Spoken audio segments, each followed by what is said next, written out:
Hi, this is Graham Jeacocke. I'm afraid atheists are intellectually dishonest. Now, I come from the perspective of law because I like to study the law. Now, it would be interesting. 2,000 years ago, Christianity was put on trial, okay? Because it was seen as corrupting the way of how people were living their lives. People were sacrificing to their gods.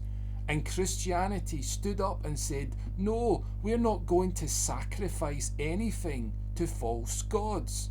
That's why the Romans hated Christians. And the Christians were emphasizing that life was meaningful. It had a value. There was a vocation. Because the Romans didn't see that at all. They thought humans were valueless.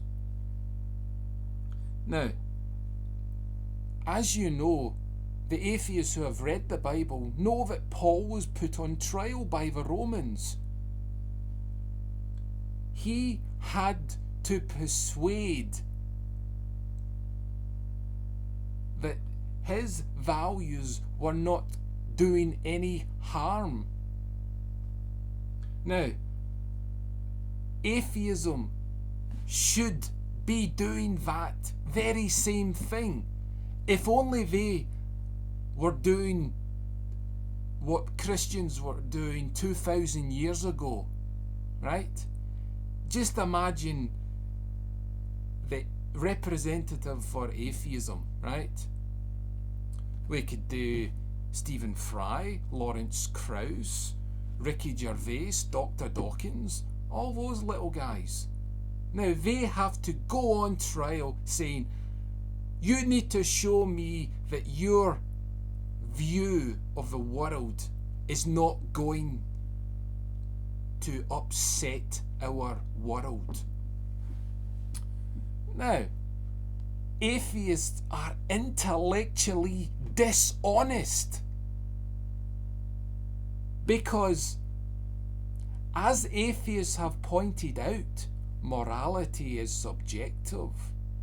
Now, I know that 200 countries exist and 200 laws exist, and you are crying, you writhe in fear because of what China might do, or what North Korea might do, or any fucking country that chooses to act by its own authority and uses the law to manipulate forces.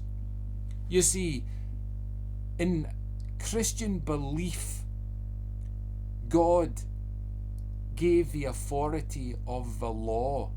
Now, in atheism, everything is subjective. It was man who said, we'll make this law, and those people under it, well, you just have to obey it. Now, atheists who are on this moot, M-O-O-T, trial, right? Because they could never go on a real trial to defend their rights. You see, atheism has to declare that it is good for the world. And atheism can never declare publicly because they fear that people will abuse it. It's all very well to acknowledge it, but you have to declare it in public, just what atheism is. And atheism is very subjective. It gives the right for a person to kill. Because if morals are subjective, you cannot authoritatively say that person is wrong. You can use force, and you can use your own representative of what you want people to act like. But that is not the same thing. That is why there is conflict in the world. You don't seem to understand that. You have eyes. Look at the law of each country. You go to war because the law is meaningless. It needs an objective value. You can have an objective value and have the independence of countries, because that is what being a Christian is. You see, a Christian accepts a representative of the objective law. Jesus Christ, he was a Jew. He represents the Mosaic law, the objective law. The 10 Commandments are not supernatural. They call you to love people. So once again, atheism has yet to demonstrate atheism is safe.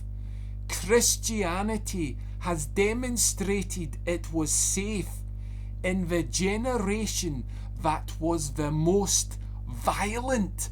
That is the irony of all ironies. Don't you understand? The Romans killed anyone they chose to. Chose to. Well, whatever. You know what I'm trying to say. You see, the Romans didn't care about values, about love, right? And Christianity had to justify their position of being good in this violent nation. And they found them innocent, because Emperor Galerius in 311 AD said, we have to let Christians have their view.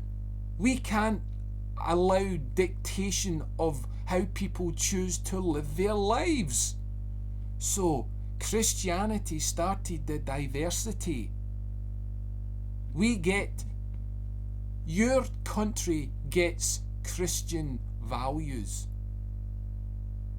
You may reject Christianity as a faith, but everything that is good, it comes from the Christian faith. And Christian faith gets its beginnings from the Jewish faith. I'm sorry if I swore, but there you go. Anyway, gotta go. Enjoy yourself.